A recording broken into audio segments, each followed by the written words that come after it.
Supaya semakin berkembang jangan lupa di subscribe, like, dan terima kasih atas dukungannya. Mari kita mulai cerita sebelumnya bab 53-60. Pernikahan dadakan dengan CEO. Akhirnya, Amelia dijemput oleh kakak iparnya.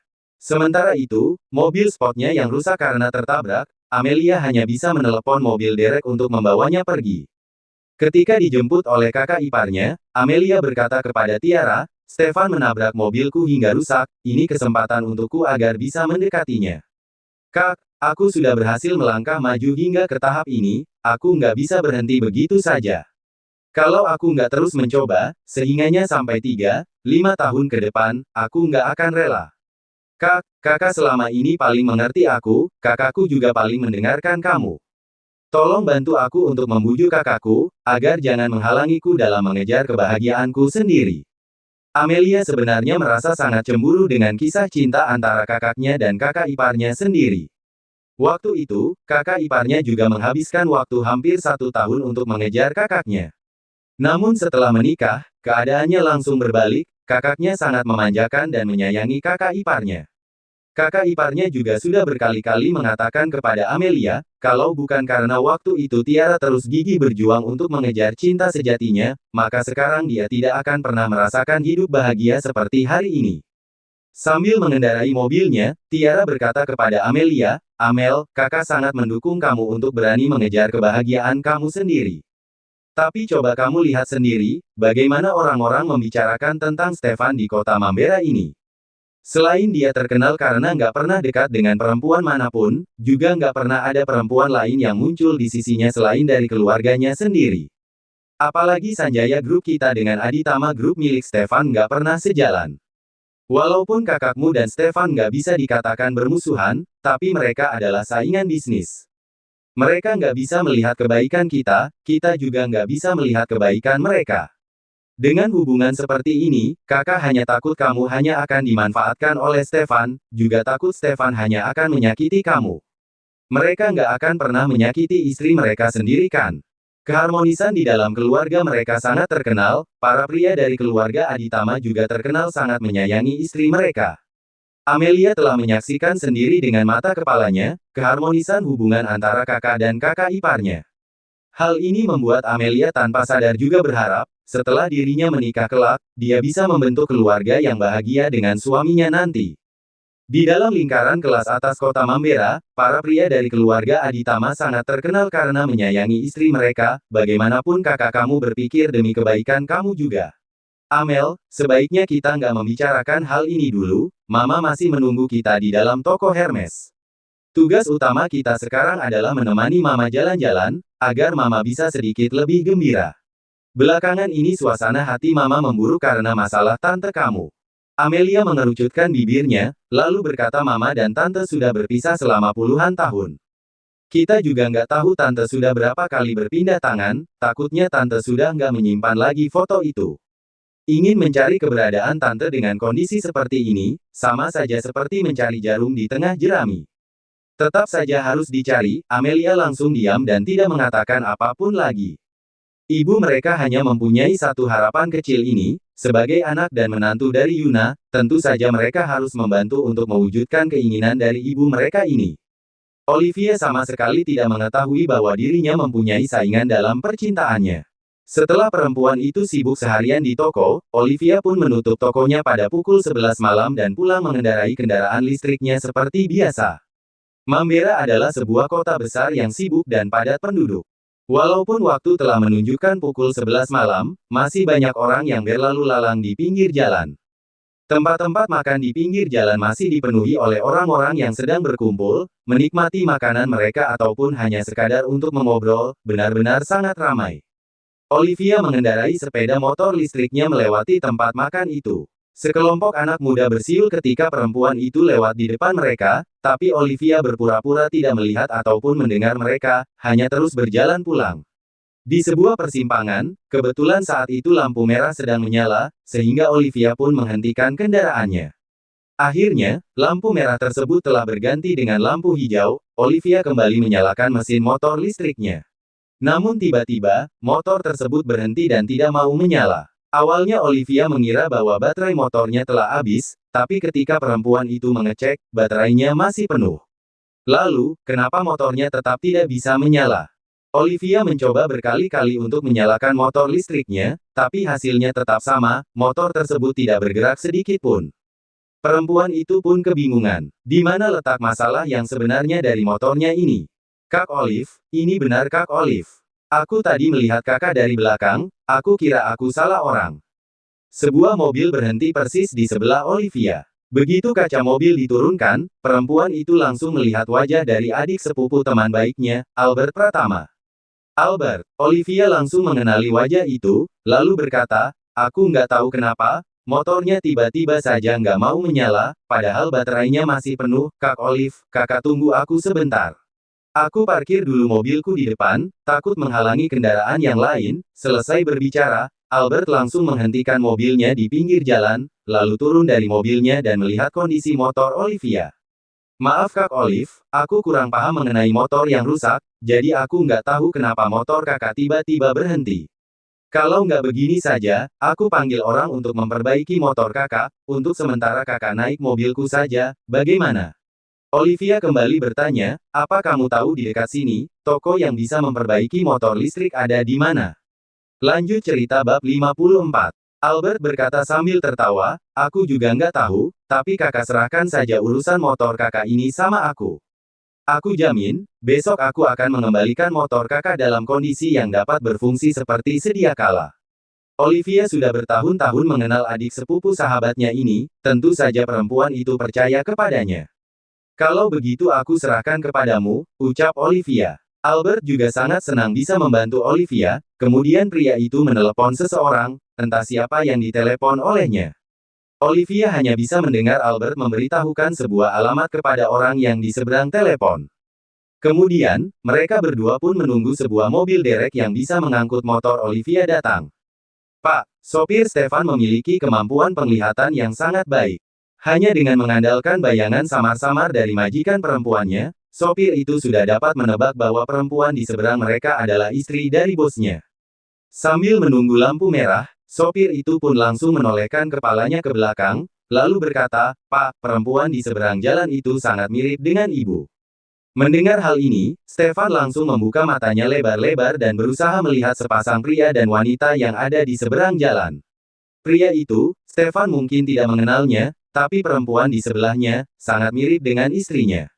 Bagaimanapun juga, mereka telah sekamar selama beberapa waktu. Lama-kelamaan, Stefan mulai mengenali sosok istrinya ini. Nanti pas lewat, perlambat sedikit mobilnya, pastikan apakah itu dia atau bukan. Baik, Pak, Stefan mengeluarkan ponselnya, bermaksud untuk menelepon Olivia. Namun setelah berpikir sebentar, pria itu membatalkan niatnya tersebut. Dengan cepat, lampu merah itu telah berubah warna menjadi lampu hijau. Mobil Stefan pun pelan-pelan berjalan di belakang mobil yang lain. Seketika itu juga, Stefan yang berada di dalam mobil langsung dapat memastikan bahwa perempuan tersebut adalah benar istrinya sendiri, Olivia. Sementara itu, akhirnya ingatan Stefan dapat mengingat kembali siapa pria yang ada di sebelah istrinya. Pria itu tidak lain adalah Albert Pratama, saingannya dalam percintaan. Olivia sengaja bertemu dengan Albert. Atau mereka berdua tidak sengaja bertemu di jalan. Begitu banyak pertanyaan di dalam hati Stefan, tapi pria itu tidak bersuara sedikit pun, bahkan sengaja untuk tidak menelepon Olivia. Dengan demikian, mobil mewah yang dinaiki Stefan pun langsung melesat pergi. Albert melihat rombongan mobil mewah yang baru saja melewati mereka, lalu berkata kepada Olivia. Sepertinya beberapa mobil mewah yang baru lewat tadi, ada satu mobil yang biasa dinaiki oleh putra dari keluarga Aditama. Albert baru menyadari hal ini ketika mobil tersebut lewat. Olivia bertanya dengan santai, oh ya, anaknya yang mana? Putra pertama dari keluarga Aditama, presiden direktur dari Aditama Group saat ini. Di acara jamuan makan terakhir kali ini, dia pernah datang. Tapi sayangnya Kak Olive dan Kak Juni hanya sibuk makan, sehingga nggak melihat pas Stefan datang. Albert sangat mengagumi Stefan. Aku bukan berasal dari satu lingkaran yang sama seperti kalian. Malam itu, aku hanya dipaksa untuk menemani Junia, sehingga aku datang dengan tujuan untuk menikmati makan malam hotel bintang 5 sepuas mungkin. Aditama Group apa? Presiden direktur yang mana? Aku nggak akan pernah mempunyai kesempatan untuk berhubungan dengan mereka, untuk apa harus melihat dia? Dalam hatinya, perempuan itu berpikir bahwa begitu banyak orang yang mengelilingi putra dari Aditama Group malam itu. Seberapa penasaran pun perempuan itu, tetap tidak bisa melihatnya. Albert, apa kamu pernah melihat langsung Pak Stefan itu? Apakah dia mempunyai 3 kepala dan 6 tangan? Albert langsung tertawa mendengar hal ini. Pak Stefan hanyalah orang biasa, mana mungkin ada 3 kepala dan 6 lengan. Tapi dibandingkan dengan orang biasa, Pak Stefan orang biasa, Pak Stefan lebih tampan dan juga memiliki aura yang sangat kuat. Ketika dia berbicara denganku, aku merasa sangat tersanjung.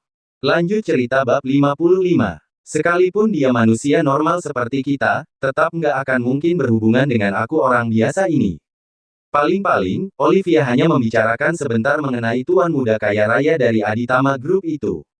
Selanjutnya, perempuan itu hanya akan mengesampingkan semua informasi mengenai pria ini di dalam otaknya. Bagi Olivia, senormal apapun tuan muda dari Aditama Group ini, tidak akan pernah berhubungan secara langsung dengan orang biasa seperti dirinya. Perempuan itu memang bukan berada di lapisan paling bawah di dalam masyarakat, tapi juga tidak tinggi sampai di mana. Orang paling kaya yang berada di dalam lingkarannya, selain Junia, hanyalah Albert. Bagi Olivia, Albert adalah tuan muda paling kaya yang pernah dikenal olehnya. Sekalipun ada pria yang lebih kaya dari Albert, pria itu tidak akan pernah bisa masuk ke dalam dunia Olivia, begitu juga sebaliknya. Di dalam kehidupan ini, perempuan itu tidak akan pernah ada satu titik yang bisa mempertemukannya dengan pemuda kaya manapun. Albert hanya tertawa dan tidak mengatakan apapun lagi. Pria itu dari dulu tidak pernah sekalipun memandang rendah Olivia, tapi bukan berarti pemuda kaya raya yang lain tidak pernah memandang rendah perempuan itu. Albert tahu dengan jelas, di dalam lingkungannya, semua selalu berbicara mengenai status dan juga latar belakang keluarga mereka. Di dalam jamuan pesta malam itu, bahkan Albert dengan latar belakang keluarga pertamanya, tetap harus mengandalkan kemampuan dan inisiatifnya sendiri untuk bisa mendapatkan koneksi dari para direktur ternama itu. Mobil sudah datang, mobil yang dipanggil Albert telah datang. Pria tersebut menghentikan mobilnya di pinggir jalan, sebelum turun dan berjalan ke arah mereka berdua dan menyapa Albert dengan sopan. Olivia baru mengerti, ternyata Albert memanggil sopir keluarganya sendiri untuk datang ke sini. Entah dari mana, sopir keluarga Pratama bisa mendapatkan pinjaman mobil pick-up di malam hari. Albert memindahkan motor listrik Olivia ke dalam mobil pick-up tersebut dibantu dengan sopirnya, lalu berkata, "Kak Olive, sekarang sudah terlalu malam, bengkel mobil dan motor listrik harusnya sudah tutup. Besok pagi, Pak Fajar akan membantu kakak untuk membawa motor listrik kakak ke bengkel, kalau sudah selesai, Pak Fajar akan langsung mengantarnya ke toko kakak." Terima kasih, Olivia benar-benar berterima kasih kepada Albert. Kalau saja perempuan itu tidak bertemu dengan Albert, maka sudah pasti malam ini dia harus berjalan kaki dan mendorong motor listriknya sampai pulang. Bisa jadi, Olivia harus berjalan sampai matahari terbit, baru tiba di rumahnya. Albert hanya cengengesan dan berkata, "Kita sudah sedekat ini, untuk apa berterima kasih lagi? Ayo masuk mobil, Kak. Aku akan mengantarkan Kak Olive pulang." Kak Olive masih tinggal bersama kakaknya, Kak Olive. "Enggak, sekarang aku tinggal di Lotus Residence. Untung saja malam ini aku bertemu dengan kamu, kalau enggak aku harus jalan kaki sambil mendorong motor untuk pulang ke rumah. Aneh sekali motorku ini, jelas-jelas baterainya masih penuh, tapi tiba-tiba saja nggak bisa bergerak." Sambil naik ke dalam mobil Albert, perempuan itu berpikir, mungkin yang menjadi penyebab motor listriknya tidak bisa bergerak tiba-tiba karena ada salah satu kabelnya yang terputus. Albert tahu bahwa perempuan ini sudah menikah dengan seorang pria yang juga bermarga Aditama. Akan tetapi, pria itu tidak ada hubungan sedikit pun dengan Aditama dari keluarga terkaya di Mumbara ini. Seharusnya sekarang Olivia tinggal bersama pria itu. Albert tidak berani mengambil resiko dengan bertanya, siapa nama suami dari Olivia. Di dalam perjalanan pulang mengantar Olivia, tiba-tiba Albert bertanya, "Kak Olive, apa kakak suka makan snack malam? Aku traktir kakak makan." "Yah." Olivia tertawa dan berkata, "Terkadang makan, tapi biasanya aku sudah nggak makan lagi. Sekarang sudah larut malam, besok pagi kamu masih harus berangkat ke kantor, aku nggak berani mengambil waktumu terlalu banyak." Olivia menolak tawaran tersebut secara halus. Albert juga tidak terus bersikukuh lagi mengajaknya. Pria itu tahu betul bagaimana sifat Olivia, kalau perempuan itu sudah menolak, tapi masih terus bersikeras mengajaknya, bisa-bisa perempuan itu akan berbalik dan pergi menjauh. Setibanya di depan pintu masuk Lotus Residence, Olivia meminta Albert menghentikan mobilnya. Aku masuk sendiri saja dari sini. Sebenarnya Albert sangat ingin mengantarnya sampai tepat di lantai bawah tempat tinggal perempuan itu, dengan demikian Albert bisa tahu persis di lantai berapa dan gedung apa tempat tinggal Olivia. Namun, daerah tempat tinggal elit seperti Lotus Residence ini, tidak sembarang orang yang bisa keluar masuk dari sana, hingga akhirnya Albert hanya bisa menyerah. Lagi pula kalau Albert ingin tahu tempat tinggal Olivia, pria itu masih bisa bertanya kepada kakak sepupunya. Albert, malam ini, terima kasih, ya, ucap Olivia kembali berterima kasih kepada Albert. Masalah kecil, lagi pula aku sudah bilang berkali-kali ke Kak Olive, nggak perlu berterima kasih denganku. Kalau Kak Olive benar-benar ingin berterima kasih, besok-besok kakak traktir aku makan saja, bagaimana? Olivia tertawa dan berkata, boleh, besok-besok aku akan mengajak kamu dan kakak sepupu kamu, kita makan bareng, iya. Albert langsung mengerucutkan bibirnya, memangnya nggak bisa apa, hanya kita berdua saja. Boleh juga, kamu takut? Yah, kakakmu menceramahi kamu. Albert hanya tertawa mengakui hal tersebut, Olivia melambaikan tangannya ke arah pria itu, lalu mengeluarkan sebuah kartu dan menggeseknya, barulah akhirnya perempuan itu berjalan masuk ke dalam komplek. Setelah bayangan punggung Olivia menghilang di kegelapan, barulah pria itu menaikkan jendela mobilnya dan mulai bergerak maju. Olivia berjalan menuju rumahnya, mengeluarkan kunci dan membuka pintu. Namun ternyata, pintu rumahnya telah dikunci dari dalam. Apakah Stefan mengira bahwa dirinya sudah pulang lebih dulu, jadi begitu dia pulang langsung mengunci pintu rumahnya? Kalau begitu, sekarang harus bagaimana? Lanjut cerita bab 56. Apakah sebaiknya Olivia membangunkan pria itu? Tapi kata nenek, kalau ada yang membangunkan Stefan ketika dia tidur, pria itu bisa sangat marah. Olivia melihat jam tangannya, waktu sudah menunjukkan lewat tengah malam. Biasanya Stefan pulang sekitar waktu tersebut, seharusnya pria itu masih belum tidur. Olivia pun memutuskan untuk menelepon Stefan. Sebenarnya Stefan masih belum tidur, tapi pria itu sengaja mengunci pintu rumahnya. Mengapa dia melakukan hal tersebut? Bahkan Stefan sendiri juga tidak tahu alasannya yang pasti. Pria itu hanya merasa hatinya sangat tidak senang, ketika melihat Olivia dan Albert bersama. Mungkin perempuan licik itu merasa tidak akan bisa mendapatkan apapun dari dirinya, sehingga sibuk mencari pria kaya yang lain. Nenek sudah dibohongi oleh perempuan licik itu, kalau dihitung-hitung, nenek mengenal Olivia baru 3 bulan lebih. Dengan waktu sesingkat itu, bagaimana mungkin nenek bisa mengenal Olivia? Pasti nenek hanya merasa berterima kasih, kemudian mempercayai perempuan itu, sehingga menikahkan dirinya dengan Olivia. Stefan melihat ponselnya berdering tanpa henti, tapi tetap tidak mengangkat telepon dari perempuan itu. Akhirnya Olivia menyerah dan menghentikan teleponnya. Namun setelah lewat 1 menit kemudian, perempuan itu kembali menelepon. Setelah 3 kali berturut-turut Stefan tidak menjawab teleponnya, barulah akhirnya pria itu mengangkat telepon tersebut. Pak Stefan, apa kamu sudah tidur? Kenapa? Stefan malah bertanya balik dengan dingin. Kamu mengunci pintunya, aku nggak bisa masuk. Stefan terdiam beberapa saat, kemudian kembali berbicara dengan sangat dingin, bahkan ada nada menghina di balik suaranya. Aku kira malam ini kamu akan tidur di hotel mewah. Olivia bisa mendengar dengan jelas nada menghina tersebut, tapi perempuan itu merasa sangat aneh dan tidak masuk akal. Mengapa tiba-tiba dia harus pergi tidur di hotel mewah? Pria ini tiba-tiba saja bersikap begitu dingin kepadanya, apa jangan-jangan dirinya tanpa sengaja telah menyinggung Stefan. Pak Stefan, apa kamu bisa tolong buka pintu ini sebentar? Ucap Olivia dengan sabar, perempuan itu tidak mau memperdebatkan kemarahan Stefan yang aneh itu. Namun, Stefan tidak menjawab apapun di ujung teleponnya. Setelah sepasang suami istri itu terdiam beberapa saat, akhirnya Olivia kembali memecah keheningan dan berkata, baiklah kalau memang Pak Stefan ingin agar aku tinggal di hotel mewah malam ini. Lagi pula aku selalu membawa kartu kredit yang kamu berikan, malam ini aku akan tidur di Mambera Hotel menggunakan kartu kredit ini. Stefan, tunggu. Pria itu berbicara dengan dingin dan langsung menutup teleponnya. Setelah lewat beberapa menit, barulah pria itu berjalan keluar untuk membuka pintunya. Begitu pintu terbuka, pria itu langsung membalikkan badan dan pergi. Olivia masuk ke dalam rumah sambil mengunci kembali pintu rumah mereka. Begitu melihat Stefan yang sudah hampir masuk kembali ke dalam kamarnya, perempuan itu pun buru-buru memanggil pria itu, "Pak Stefan, tolong tunggu sebentar." Stefan menghentikan langkahnya, tapi tidak menoleh ke belakang untuk menatap Olivia. "Pak Stefan malam ini berbicara begitu dingin seperti aku telah melakukan kesalahan. Aku ingin tahu, sebenarnya di mana aku telah menyinggungmu. Kalau ada masalah," buru memanggil pria itu, "Pak Stefan, tolong tunggu sebentar." Stefan menghentikan langkahnya, tapi tidak menoleh ke belakang untuk menatap Olivia.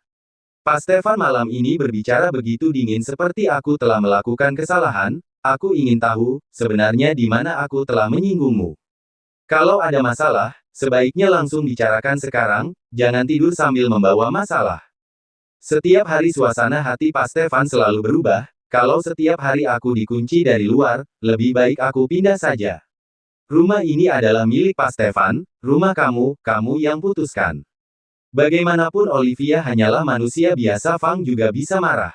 Stefan langsung membalikkan badannya, sepasang bola matanya yang hitam dan dingin, menatap perempuan itu dengan sangat tajam. Saking dinginnya, Olivia sempat curiga, jangan-jangan sebentar lagi pria itu akan mengubahnya menjadi es batu. "Bagaimana kamu pulang malam ini?" "Apa?" tanya Olivia balik tidak mengerti, "Siapa yang sudah mengantar kamu pulang?" Olivia terkesiap, jelas-jelas Albert hanya mengantarnya sampai pintu depan, bagaimana pria itu bisa tahu bahwa dirinya diantar Albert? Apa jangan-jangan Stefan mempunyai 1000 mata? Mungkin jangan-jangan, ketika dia turun dari mobil Albert, Stefan juga baru pulang. Perempuan itu sama sekali tidak merasakan kehadiran Stefan saat itu. Lanjut cerita bab 57. "Olivia, kita sudah menandatangani perjanjian, hanya dalam waktu setengah tahun kita sudah bisa bercerai. Apa kamu nggak bisa menunggu sampai kita bercerai dulu, baru mencari suami baru? Sekarang kita adalah suami istri yang resmi, kalau kamu mencari pria lain di luar sana, sama saja kamu sudah selingkuh. Walaupun aku nggak menyukai kamu, dan nggak akan mungkin pernah menyukai kamu. Tapi sebagai seorang pria yang normal, nggak akan ada yang pernah suka diselingkuhi oleh orang lain." Stefan tidak suka melihat Olivia dan Albert bersama, sehingga pria itu menjadi marah. Marah kepada Olivia karena terburu-buru mencari pasangan baru dan membuatnya merasa diselingkuhi, apalagi Albert diam-diam menyukai Olivia. Maka Albert sama saja telah menjadi musuhnya. Hal ini tidak ada hubungan sedikit pun dengan perasaan, tapi berhubungan dengan harga diri sebagai seorang pria. Olivia melihat ke kiri dan kanannya, seolah sedang mencari suatu benda, tapi sayangnya dia tidak menemukan benda tersebut. Perempuan itu pun langsung menggunakan dompet yang berisi kunci dan juga ponsel di dalamnya, lalu melemparnya sekuat tenaga ke arah Stefan.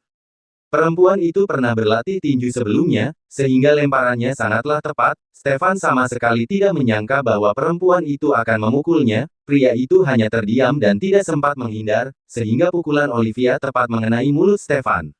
Berhubung di dalam dompetnya itu masih ada kunci dan juga ponselnya, alhasil mulut Stefan langsung terasa sakit. Pria itu membelalak marah menatap Olivia. Belum pernah ada seorang pun yang melakukannya seperti ini. Olivia berjalan mendekat ke arah Stefan, lalu membungkuk untuk mengambil dompetnya yang jatuh. Mulut Pak Stefan ini sepertinya sangat suka berbicara sembarangan, sehingga pantas untuk diberi pelajaran. Ucap perempuan itu dengan nada yang ketus. Tanpa bertanya alasan yang jelas, langsung menilai orang lain berdasarkan pemikiran sendiri yang konyol itu. Pak Stefan sepertinya memang sudah terbiasa untuk menilai orang lain secara sembarangan dan menganggap diri sendiri adalah orang suci, yah. Stefan meraba bibirnya yang sakit, lalu membelalakkan mata dan menatap perempuan yang ada di depannya. "Melotot, apa yang kamu pelotot? Aku belum tentu kalah dari kamu." Olivia kembali melempar dompetnya ke arah Stefan. "Stefan, masih berani pukul lagi? Siapa yang memberinya keberanian hingga berani memukulnya? Ini namanya kekerasan dalam rumah tangga." Di tengah perjalanan pulang, entah kenapa tiba-tiba motor listrikku mati. Untung saja aku bertemu dengan Albert, dia adalah adik sepupunya teman baikku, Junia. Aku lebih lama mengenal adik sepupunya ini daripada kamu, bisa dibilang, aku melihat dia tumbuh besar dengan mata kepalaku sendiri. Karena hal ini juga, begitu dia melihatku berhenti di tengah jalan, dia langsung menghentikan mobilnya dan menanyakan apa yang terjadi. Lalu dia juga yang memanggil orang untuk mengangkat motorku dan membawanya ke bengkel, barulah setelah itu Albert mengantar aku pulang. Tingkah laku kami berdua begitu jujur dan bisa disaksikan oleh banyak orang. Mengapa sampai mulut kamu malah sepertinya perilaku kami sangat nggak bermoral dan harus dilakukan secara sembunyi-sembunyi. Biasanya orang yang berhati jahat akan menganggap orang lain juga berhati jahat. Apa Pak Stefan di luar terlalu sering disanjung-sanjung oleh orang lain, sehingga sampai di rumah ingin menginjak-injak kepalaku juga? Stefan hanya terdiam dan tidak dapat menjawab perempuan itu satu patah kata pun. Pak Stefan, kalau Bapak kemarin memang nggak sudi untuk menandatangani surat pernikahan itu, langsung bilang saja sama aku. Aku nggak akan memaksa kamu untuk menikah. Bukan berarti setelah sertifikat pernikahan itu ditandatangani, kamu bebas menginjak kepalaku sesuka hatimu. Perjanjian itu juga kamu yang menulisnya, aku sedikit pun nggak ada mengeluarkan pendapat. Kamu memintaku untuk tanda tangan, aku juga tanda tangan, setelah bercerai kamu mau membagi rumah dan juga mobil untukku, itu adalah urusan kamu sendiri. Kamu sudah menganggap aku sebagai perempuan serakah dan licik, aku nggak mengambil rumah dan mobil kamu itu juga nggak akan ada ruginya untukku. Sebenarnya ketika mereka bercerai nanti, perempuan itu sudah berencana untuk tidak mengambil rumah maupun mobil dari Stefan. Satu-satunya alasan mengapa perempuan itu mau menikahinya, hanya karena ingin keluar dari rumah kakaknya sekaligus untuk membuat kakaknya merasa tenang. Bukan karena perempuan itu menginginkan hartanya Stefan. Pak Stefan mengira aku sedang sibuk mencari pria lain untuk dinikahi dan berselingkuh darimu. Kemarin ketika aku menemani Junia untuk pergi kencan buta, kamu melihat aku duduk di sebelah Randy, kamu juga pasti berpikir seperti ini, kan? Orang yang nggak tahu apa-apa pasti akan mengira bahwa Bapak sedang cemburu kepadaku. Berkat kalimat terakhir dari Olivia ini, akhirnya Stefan bisa bereaksi. Kamu tenang saja, aku nggak akan cemburu. Sikap kamu ini, sangat mirip dengan orang yang sedang cemburu. Olivia sekarang sudah menceritakan kejadiannya dengan jelas, akhirnya aura dingin di wajah pria itu pelan-pelan berubah menjadi hangat, suasana hatinya juga berubah menjadi lebih baik. Melihat hal ini, perempuan itu tidak kuasa untuk tidak menggodanya, seluruh badan kamu sudah tercium aroma cemburu, di atas wajah kamu juga tertulis jelas kata cemburu. Lanjut cerita bab 58.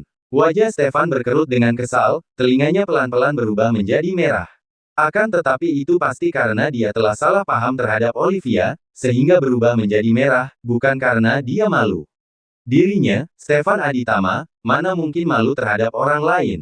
Ini adalah masalah harga diri seorang pria. Olivia langsung mendengus mendengar hal tersebut, detik berikutnya, wajah tampan Stefan langsung berubah merah padam, aku nggak menyukai kamu, apalagi mencintai kamu, mana mungkin aku bisa cemburu. Selama kamu nggak selingkuh, aku nggak akan pernah peduli kamu mau bersama dengan pria manapun, kamu nggak perlu berkali-kali menekankan bahwa kamu nggak suka juga nggak mencintaiku, seolah aku sangat menyukai dan sangat mencintai kamu saja. Pernikahan kita berdua hanya untuk melewati hari-hari saja. Aku akan berkata jujur kepadamu, aku hanya nggak ingin melihat kakak dan kakak iparku terus bertengkar gara-gara aku, hingga aku memutuskan untuk secepat mungkin keluar dari sana. Oleh sebab itulah aku baru setuju dengan nenekmu dan menandatangani sertifikat pernikahan itu. Seenggaknya aku punya tempat tinggal untuk sementara, kalau kamu mau bilang aku mempunyai rencana jahat, maka ini adalah rencanaku terhadap kamu. Rencana untuk mendapatkan sebuah kamar untuk sementara waktu, sehingga aku bisa menghemat uang untuk tempat tinggal juga membuat kakakku tenang, Stefan. Rumahnya masih lebih memiliki daya tarik daripada dirinya sendiri. Pria itu merasa sangat enteng ketika mengatakan bahwa dirinya tidak menyukai dan juga tidak mencintai Olivia.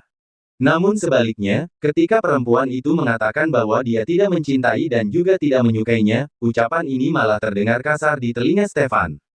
Aku juga nggak akan selingkuh. Dengan mengandalkan ucapan kamu tadi, setengah tahun kemudian setelah kita bercerai, kamu akan memberikan aku mobil dan juga rumah. Aku cukup tinggal saja di rumah yang kamu berikan, lalu mengendarai mobil yang kamu kasih, setelah itu mencari pria baik-baik untuk dinikahi, bukannya hal ini jauh lebih mudah. Untuk apa susah payah berselingkuh sekarang? Stefan, setelah beberapa waktu, akhirnya Stefan mulai melembut dan meminta maaf kepada perempuan itu Olivia, maaf, aku yang sudah salah paham sama kamu, pria itu langsung mengakui kesalahannya dan meminta maaf. Kesombongan yang tadi ditonjolkan, hilang seketika, yang tersisa hanyalah rasa bersalah dan permintaan maaf yang tulus. Besok-besok kalau ada masalah, langsung katakan denganku. Jangan kayak tadi, mengunci aku di depan rumah dan menyuruh aku tidur di luar. Nanti setelah menikah, dengan sifat kamu ini, akan mudah terjadi salah paham. Apalagi kalau istri kamu kelak memiliki sifat yang sama denganmu, setiap hari kalian suami istri akan bertengkar, cepat atau lambat pasti akan berujung ke perceraian. Stefan terdiam sejenak, kemudian mengingatkan perempuan itu, aku sudah menikah, sifat kamu dan aku juga nggak sama. Malam itu, pria ini menjadi jauh lebih berhati-hati. Sebaliknya Olivia begitu berterus terang.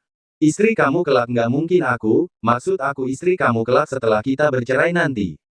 Pria itu sudah berencana untuk bercerai setelah 6 bulan kemudian. Walaupun di dalam perjanjian itu juga sudah sangat jelas disebutkan, bahwa apabila dalam 6 bulan kemudian tetap tidak ada rasa cinta sedikit pun yang timbul di antara mereka, maka mereka akan bercerai. Harus diakui, ada kalanya pria itu sangat perhatian terhadap Olivia, membuat perempuan itu merasa ada tempat untuk bersandar. Akan tetapi, dengan mata kecil pria itu dan juga kesombongan yang dimilikinya, Stefan pasti tidak akan pernah menyukai Olivia. Aku nggak pernah suka dengan perempuan manapun, wajar saja, mata kamu terlalu tinggi, lalu kamu menganggap semua orang sedang memperdaya kamu. Kamu bisa menikah denganku, pasti kuburan leluhur kamu sudah berasap. Stefan menikahinya, kuburan leluhurnya berasap karena kebakaran dan hampir meledak. Pria itu tidak pernah bertemu dengan wanita yang begitu percaya diri seperti ini sebelumnya. Sudahlah, kesalahpahaman di antara kita sudah selesai, sekarang sudah larut malam, kamu pergi istirahat saja. Stefan tidak menyukai gaya dan nada bicara Olivia saat ini, tapi pria itu juga tidak mengatakan apapun. Akhirnya pria itu memilih untuk kembali ke kamarnya sambil membanting pintu dengan sangat keras, hingga terdengar bunyi, beletak. Olivia bergumam kecil, sekalipun kamu membuat pintu itu lepas juga nggak ada hubungannya denganku. Ini, kan rumah kamu sendiri. Lanjut cerita bab 59. Setelah satu malam yang hening. Keesokan paginya, setelah Olivia bangun, perempuan itu langsung pergi menuju balkon kamarnya dan menyirami tanaman di dalam pot-pot bunga tersebut. Perempuan itu menghirup udara pagi, sambil menikmati tanaman bunganya. Bisa dikatakan, setiap hari ketika bangun pagi, perempuan itu langsung melihat taman bunga kecilnya ini. Hati Olivia seketika berubah menjadi lebih indah, rasa kekesalannya terhadap Stefan juga langsung menghilang seketika. Faktor utamanya adalah karena Stefan sendirilah yang telah membelikan bunga-bunga ini untuknya, sehingga taman kecilnya menjadi sempurna. Setelah hatinya menjadi lebih baik, Olivia langsung berjalan menuju dapur dan menyiapkan sarapan untuk mereka berdua. Tidak berapa lama kemudian, Stefan juga sudah bangun. Pria itu berjalan menuju dapur dan melihat sosok Olivia yang sedang sibuk di dalamnya. Kedua bibir tipisnya pun langsung bergerak dengan pelan. Pagi, Olivia menoleh dan menyapa kembali pria itu. Pagi, apa ada yang bisa aku bantu? Nggak usah, tapi kalau kamu merasa bosan, kamu bisa bantu aku menjemur pakaian, lalu sapu sebentar lantainya. Stefan tertegun sesaat, perempuan ini sedikit pun tidak merasa sungkan untuk memerintahnya. Namun mulutnya seolah bergerak sendiri dan berkata, oke. Pria itu membalikkan badannya dan pergi. Lalu mulai membantu Olivia menjemur baju dan juga menyapu lantai. Rumah yang begitu besar, hanya ditinggali oleh sepasang suami istri. Keduanya pun jarang berada di rumah, otomatis rumah tersebut sangatlah bersih. Namun demikian, Stefan tetap menyapu rumah tersebut hingga ke tiap sudutnya. Sampai Olivia selesai membuat sarapan, pria itu masih saja belum selesai menyapu. Pelan sekali kerjanya, Olivia bergumam kecil, lalu berjalan ke arah Stefan dan merebut gagang sapu tersebut. Stefan, gerakan perempuan itu sangat cepat, tidak sampai beberapa menit, perempuan itu sudah selesai menyapu. Stefan membuka mulut, mencoba untuk mengatakan sesuatu, tapi pada akhirnya pria itu tidak mengatakan apapun. Pria itu berkali-kali mencuri pandang terhadap Olivia. Semalam, dia sudah salah paham dengannya, hingga perempuan itu sangat marah dan memukul dirinya. Untungnya, pagi ini wajahnya sudah terlihat lebih baik, bahkan masih tetap menyiapkan sarapan untuknya. Perempuan ini tidak bisa diganggu sembarangan. Stefan akhirnya sudah mengetahui sifat dari Olivia. Kalau ada masalah, katakan langsung. Ada dendam, ungkapkan secara langsung, jangan tunggu waktu yang tepat untuk mengatakannya. Tidak bisa sembarang diganggu juga tidak mudah tunduk dengan orang lain. Seorang perempuan yang mempunyai sifat yang sangat baik. Kalau ingin melihatku, langsung lihat saja, nggak perlu curi-curi pandang seperti itu. Aku tahu, aku sangat cantik, kalau pergi ke kontes kecantikan, seenggaknya aku akan membawa pulang hadiah sebagai finalis.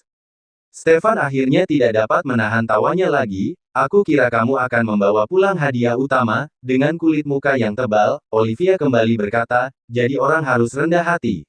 Sekalipun kamu mempunyai kemampuan untuk menjadi juara satu, tetap nggak bisa diucapkan secara terang-terangan, Stefan. Setelah mencuci tangannya, Olivia kembali memanggil pria itu untuk memakan sarapan bersama.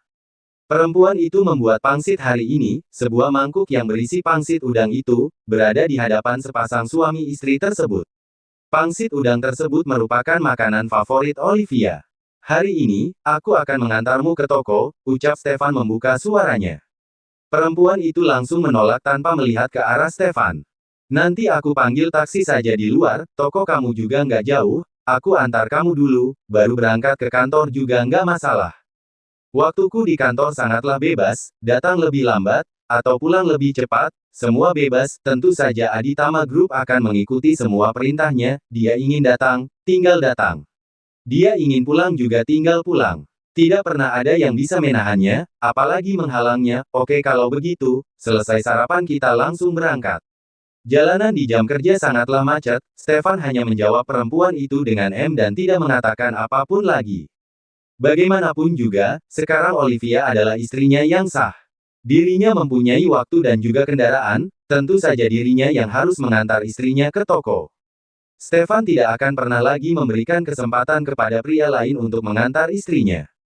Trot, ponsel Olivia berdering, saat sarapan, Olivia meletakkan ponselnya di atas meja makan. Sepasang suami istri itu menikmati sarapannya, hingga ponsel Olivia mengalihkan perhatian mereka, dan membuat Stefan melirik ke arah layar ponsel tersebut. Postur Stefan cukup tinggi, walaupun ponselnya diletakkan di ujung meja makan, pria itu tetap dapat melihat dengan jelas nama yang muncul pada layar ponsel perempuan itu, adik ganteng Albert Pratama adik Stefan. Lanjut cerita bab 60. Stefan ragu, mata Olivia ada masalah dalam melihat ketampanan pria. Memang benar, wajah Albert enak dilihat, tapi apa bisa dibandingkan dengan dirinya sendiri? Tentu saja dirinya jauh lebih tampan daripada Albert. Entah di dalam daftar kontaknya, dengan nama apa perempuan ini menyimpan nomornya. Tiba-tiba saja, Stefan ingin mengetahui hal tersebut. Sementara itu, Olivia masih sibuk mendengarkan pembicaraannya dengan Albert. Pagi, Kak Olive, sepagi ini menelepon kakak, ada apa? Kak Olive sudah sarapan belum? Aku antar kakak berangkat kerja ya, sekalian aku traktir kakak sarapan. Kalau enggak, kakak yang traktir aku juga boleh. Di balik telepon tersebut, suara Albert terdengar sangat bersemangat. Semalam Albert sudah membantu Olivia, sehingga pria itu merasa bahwa dia mempunyai alasan yang kuat untuk pergi mencari Olivia sekaligus pergi sarapan bersama. Enggak usah, aku sudah hampir kenyang, biasanya aku membuat sarapan sendiri. Lagi pula suamiku yang nanti akan mengantarkan aku ke toko, kamu nggak usah repot-repot datang begitu jauh hanya untuk mengantarku ke toko. Olivia sama sekali tidak tahu bahwa Albert menyukainya, perempuan itu hanya beranggapan bahwa rumah Pratama lumayan jauh dari Lotus Residence. Apalagi di pagi hari, di mana orang-orang sibuk berangkat ke kantor, sehingga perempuan itu tidak ingin Albert pergi sejauh itu, tapi pada akhirnya hanya bermacet-macetan di jalan. Semangat menggebu-gebu milik Albert langsung menghilang seketika, ketika kalimat, suamiku yang akan mengantarku ke toko, keluar dari mulut Olivia secara langsung. Seperti satu buah baskom yang berisi air dingin penuh, langsung disiram ke seluruh badannya. Selama ini, pria itu selalu menolak kenyataan bahwa Kak Olivianya telah menikah. Olivia tidak pernah mempunyai seorang pacar sekalipun. Namun tiba-tiba saja, Kak Olivia menikah dengan seorang pria asing. Mengapa Kak Olivia tidak bisa menunggunya sebentar? Walaupun umurnya masih muda, tapi Albert akan dengan sangat senang hati bisa menikahi Kak Olivia. Sayangnya, Kak Olivia tidak pernah sekalipun berpikir untuk memilihnya, hanya menganggap Albert sebagai adik kandungnya. Mereka berdua sudah saling mengenal sejak kecil. Ketika Albert mulai mengenal jatuh cinta, diam-diam Kak Olivia berubah menjadi pujaan hatinya. Sayangnya, pada akhirnya semua ini hanya menjadi angan-angan belaka. Baiklah kalau begitu, nanti setelah kendaraan Kak Olive selesai diperbaiki, aku akan menyuruh orang untuk langsung mengantarkannya ke toko. Walaupun saat ini hati Albert terasa sakit, tapi pria itu tetap berusaha untuk menjaga nada suaranya, jangan sampai Olivia bisa merasakan perubahan suasana hatinya. Terima kasih, Kak Olive nggak perlu sungkan denganku, kalau begitu aku nggak mengganggu Kak Olive sarapan lagi, bye. Albert langsung memutuskan telepon tersebut. Pria itu takut, kalau percakapannya tetap diteruskan, perasaan sedih di hatinya bisa meledak dan akan membuat Kak Olive merasa ada sesuatu yang tidak beres dengannya. Sementara itu, Stefan sedang fokus mendengarkan percakapan mereka berdua. Ketika Olivia mengatakan, suamiku yang akan mengantarku ke toko sudut mulutnya langsung naik ke atas dengan gembira. Bahkan Stefan sendiri tidak menyadari perubahan ekspresi yang ada pada wajahnya. Baru saja Olivia meletakkan kembali ponselnya, ponsel tersebut sudah kembali berdering. Kali ini, telepon yang masuk berasal dari sebuah nomor asing. Perempuan itu sempat ragu sejenak, tapi akhirnya dia tetap mengangkat telepon dengan nomor asing tersebut. Olivia, aku adalah kakakmu, terdengar suara seorang pria dari ujung telepon. Alis Olivia langsung bertaut ke tengah, lalu kembali bertanya, kamu kakak dari mana? Ibuku hanya melahirkan aku dan seorang kakak perempuan, aku nggak punya kakak laki-laki. Justru karena kedua orang tuanya ini tidak mempunyai anak laki-laki, sehingga ketika orang tuanya meninggal, rumah dan ladangnya langsung diambil alih oleh paman mereka.